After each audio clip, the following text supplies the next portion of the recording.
ನಿನ್ನೆ ಬೆಳಗಾವಿದ ಕ್ಲಬ್ ರೋಡಲ್ಲಿ ಬಸವಂತ ಕಡೋಲ್ಕರ್ ಇವರಿಗೆ ಇಬ್ಬರು ಆರೋಪಿ ಶಿವಯ್ಯ ಪೂಜಾರಿ ಮತ್ತು ಮಿತೇಶ್ ಬಡಿಗೇರ್ ಇವರು ಚಾಕುವಿಂದ ಇವರ ಮೇಲೆ ಹಲ್ಲೆ ಮಾಡಿದ್ದಾರೆ. ತಕ್ಷಣವೇ ಅಲ್ಲಿ ಇರೋದು ಜನ ಇವರಿಗೆ ಹಾಸ್ಪಿಟಲ್ಗೆ ಶಿಫ್ಟ್ ಮಾಡಿದ್ದಾರೆ. ಈ ವಿಚಾರದಲ್ಲಿ ಅವರ ಗೆಳೆಯ ಮದನ್ ಈ ನಮ್ಮ ಕ್ಯಾಂಪ್ ಪೊಲೀಸ್ ಸ್ಟೇಷನಲ್ಲಿ ದೂರು ನೀಡಿದ್ದಾರೆ. ಅದರ ಆಧಾರದ ಮೇಲೆ FIR ದಾಖಲು ಮಾಡಲಾಗಿದೆ. FIRನಲ್ಲಿ 4 ಆರೋಪಿದು ಹೆಸರು ನೀಡಲಾಗಿದೆ.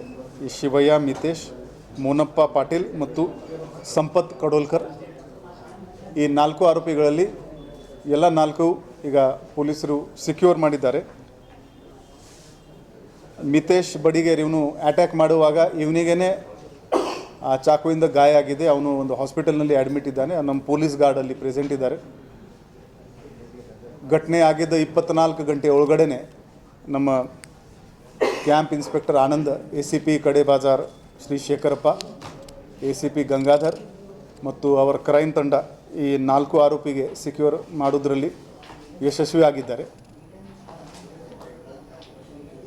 ಪ್ರಿಲಿಮಿನರಿ ಇನ್ವೆಸ್ಟಿಗೇಷನ್ನಲ್ಲಿ ಇದು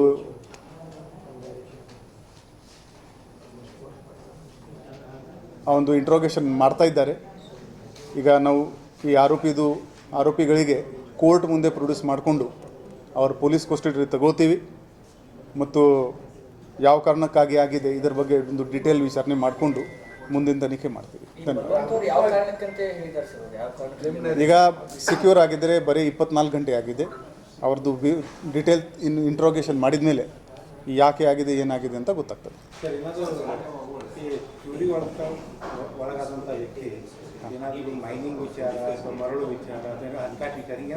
ಈಗ ಪೊಲೀಸ್ ಕಸ್ಟಡಿ ತಗೊಂಡು ಎಲ್ಲ ಇಂಟ್ರೋಗೇಷನ್ ಮಾಡಿಕೊಂಡು ನಾನು ಒಂದು ಪ್ರಿಮ್ಯಾಚ್ಯೂರ್ ಕಮೆಂಟ್ ನನಗೆ ಕೊಡೋಕ್ಕೆ ಇಷ್ಟ ಇಲ್ಲ. ಎಲ್ಲ ವಿವರವಾದ ತನಿಖೆ ಮಾಡಿಕೊಂಡು ಅದು ಮುಂದಿನ ದಿನಗಳಲ್ಲಿ ಅದನ್ನು ಕಾರಣ ಏನಿತ್ತು ಅದು ಕೊಡ್ತೀವಿ. ಇವೆಲ್ಲ ಪರಿಚಯ ಎಲ್ಲರದ್ದು ಪರಿಚಯ ಇದೆ. They know each other. ಅದು ಏನು ಅದರ ಬಗ್ಗೆ ಏನು ಡೌಟ್ ಇಲ್ಲ.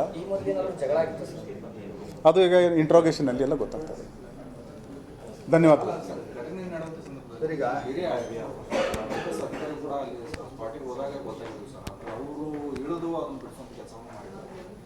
ಹೌದು ಹೌದು, ರವೀಂದ್ರ ಗದಾದಿ ಅವರು ಅಲ್ಲಿದ್ದರು.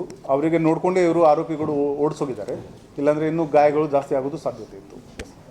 ಸರ್, ಈಗ ನಿನ್ನೆ ಇಂಜರ್ಡ್ ಆದವನೇ ಒಂದು ಮೀಡಿಯಾಕ್ಕೆ ಸ್ಟೇಟ್ಮೆಂಟ್ ಮಾಡಿದ್ದಾನೆ, ಇದು ಇಲ್ಲಿಗಲ್ ಮೈನಿಂಗ್ನ ಕಾರಣ ಅಂತ ಹೇಳಿಕೆ ಕೊಟ್ಟಿದ್ದಾನೆ. ಎಲ್ಲ ಆ್ಯಂಗಲಿಂದ ನಾವು ತನಿಖೆ ಮಾಡ್ತೀವಿ. ಅದರಲ್ಲಿ ಏನು ಆ್ಯಕ್ಚುಲಿ ಕಾರಣ ಇದೆ. ಈಗ ನಾವು ವಿಕ್ಟಿಮ್ಗೆ ಕೂಡ ಜಾಸ್ತಿ ಮಾತಾಡಿಲ್ಲ. ಅವ್ರ ಪರಿಸ್ಥಿತಿ ಸೀರಿಯಸ್ ಇದೆ. ಈ ಆರೋಪಿಗಳಿಗೆ ಕೂಡ ಪೊಲೀಸ್ ಕಸ್ಟಡಿ ತಗೊಂಡು ಇಂಟ್ರೋಗೇಷನ್ ಮಾಡಬೇಕು. ಅದರ ಆಧಾರದ ಮೇಲೆ ಮುಂದಿನ ಕ್ರಮ ಜರುಗಿಸಲಾಗುವುದು.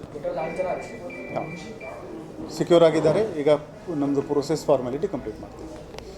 ಧನ್ಯವಾದಗಳು.